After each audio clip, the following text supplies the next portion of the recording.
Alright, my name's Chris. Me and Tony, we've agreed to do this D100 build. Personally, I'm a Honda guy. That's my background.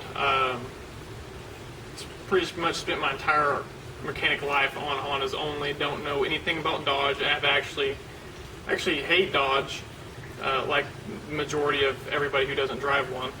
What's up, guys? My name is Tony. This is my GTO. It's been about a 10-year project. This is basically what I learned how to work on cars with. My dad and I started this whenever I was 14. So like I said, I'm 24 now, so it's been about a 10-year project, but I pretty much know every nut and bolt on this. I am more kind of the old school guy. I kind of know how to deal with the old school motors and things like that. Chris is kind of more definitely the new school guy. He knows how to work with the ECUs, the computers, all that cool stuff. He has a better knowledge of these classic cars than I do. The windows roll up and down just fine. These weird, what are those called, Tony? Wing glasses. I'm more of, there's an ECU, let's tune this stuff, let's make it fast. He's more like, there's a carburetor, Chris, you know what the fuck you're doing, get out of the way. To take a truck that has been in a field for 15 years and then turn it into a hot rod. And you know, and a 75 D100 is not something that, you know, someone comes to you and says, hey, do you know what I want a hot rod? I want a hot rod a freaking 1975 D100. But after Chris and I get done with it, like, that's what people are gonna do. I mean, that's what people are gonna look at this truck and say, wow, I never thought about doing that, but I definitely wanna give that a shot. It'll be good, it'll be fun. I got a lot to learn. I'm really relying on Tony. I'm glad I'm doing this with him. Like I said, he's the new school guy, so I'm real excited about, you know, getting him out of the tuning scene and out of the computers and stuff like that, and giving him a screwdriver and telling him to, tune this carburetor, to adjust his carburetor and stuff. It's going to be pretty awesome. All right, so now that you met us, now you got to meet the project. 1975 D100 Custom. We don't know what the custom's for, can't find out. But if anybody knows, let us know. Let us know, please. Because we've seen it's the Adventurer, yeah, and then there's the Custom, but we can hardly find any other customs on the old interwebs. Yeah, there's not a lot of information about this truck. The only info that we got is freaking awesome. So this is what we're starting with. So what do we need to do to it, Chris? We got a lot of work on our hands. I think bringing this thing back up to a good, reliable running condition is our main objective right now, which is I think it's gonna be good. We got a good 318 in here. Everybody says it's a good engine. I don't know, but I'm hoping that everybody's right. Well, so far it's right. I mean, it was in a field for 15 years, and you got it cranked right up. It starts and runs and drives now. Yeah. Okay, so this is what we're working with. This is our 318. I think it's got 165,000 original miles on it. Runs really well. It takes a while to warm up. It already has a brand new carburetor on it. You can't really see that, but it has a brand new carburetor on it, 2-barrel. We're thinking about changing it to a 4-barrel. We don't know, but if we do that, then we got to change the intake manifold and everything like that too. Right now, I think our idea on this 318 engine is we're going to keep it right now while we're doing the restoration. Just because it runs, it moves it.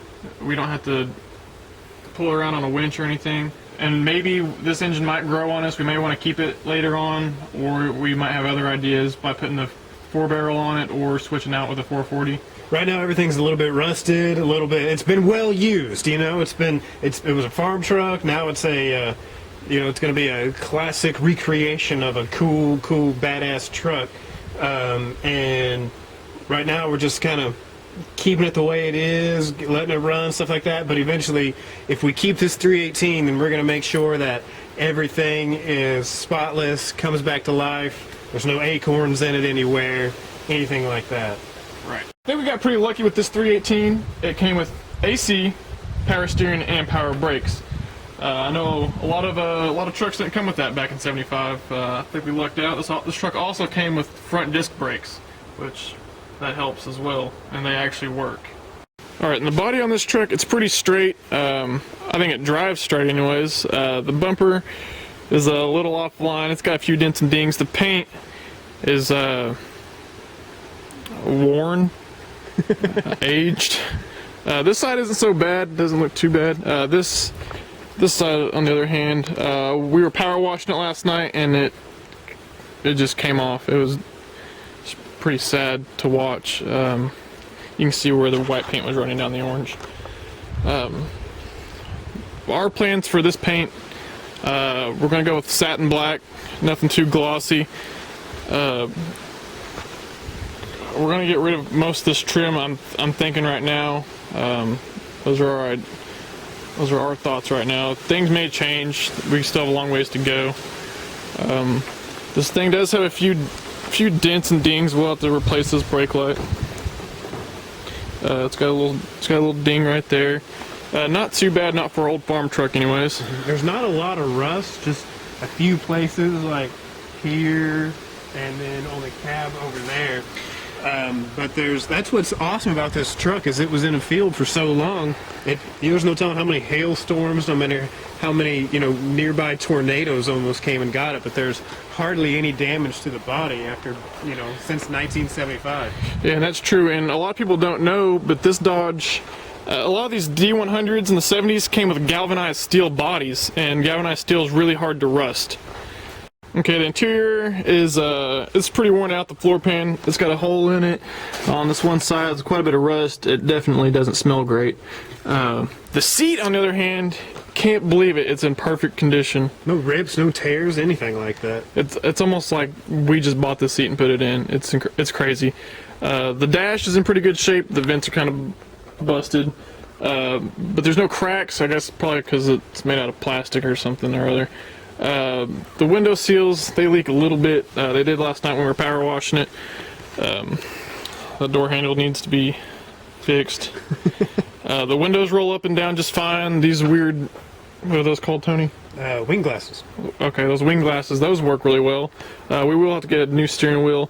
Lighting is an issue. The gauges don't work very well. That's just more wiring that I'll have to do later. The AC doesn't blow. I'll have to figure out why. The roof looks nice. Dome light works. The sun visors need to be replaced.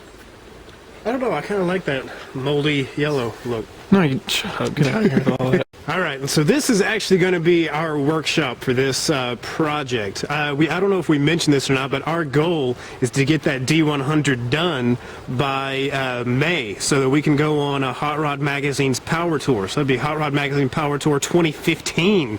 It's going to be awesome. Right now it's September 2014, so we have a lot of work to do, but we're going to do all this work in this garage right here. I call it a garage. It's pretty much a barn that's been converted into a garage. So, we're going to be doing this basically like a lot of you guys are going to be doing this. We're literally doing this in a backyard barn / garage, no lifts. We're doing all this, jack stands, regular pump up jacks. We don't have any fancy equipment or anything like that here. We're just doing this basically, you know what we're going to call it? We're going to call it farm fresh. I mean, look at that door. It's just Breathing in the wind, man. It's breezing in the wind. I mean, at any time this garage may fall down. You never know. We're working in danger. Okay. No, it's my dad built this garage back, a few years ago. It's going to be fine. So it's not going to fall apart. Dad, don't worry. Your craftsmanship will withstand time and us building a D100. But this is basically our garage. So we kind of wanted to do this video too, is to show you and to show maybe like the 14, 15, 16-year-old guys or girls out there that maybe have an old truck in the field or something like that and they want to go do something. You can do it. Anybody can do it. All you got to do is just go in your garage, pick up a tool and build something. The worst thing you can do is fail. I mean, that sounds pretty bad, but failure's good, I guess. Anyway, that was supposed to be inspirational. Just pick up a tool and go build something. Pick up a tool, don't be a tool. There you go. Okay, this is kind of like our tool area of the workshop. We got a lot of spare parts and stuff like that in here. Hey, if anyone needs a GTO bumper, I got a brand new one right here for a 66 or 67. But yeah, this is neither Chris's house or my house. This is actually my parents' house. This is where I grew up. So yeah, we do have a lot of tools and stuff like that that we do get to use for free. We're trying to be upfront and honest with everyone on this video and showing you what we're going to be doing, what we're going to be using, what we're going to be working with. But still, we want to make sure that people know that, you know, a wrench is a wrench, you know, a ratchet is a ratchet. You can go to any auto parts store or, you know, wherever and get yourself some tools and, you know, have some fun with some tools. You may see that I'm wearing a Gas Monkey shirt. We are not affiliated with Gas Monkey or Fast and Loud, but we are, I guess they're kind of our inspiration, I guess you could say. But we're, I don't know, we're gonna live up to our own name. We're not gonna be fast and loud. We're gonna be outrageous and crazy and something, I don't know. We're gonna make that D100 awesome. It's gonna be great. It's gonna be driving. It's gonna be awesome. Anyway, that's me. I'm Tony. Nice to meet you.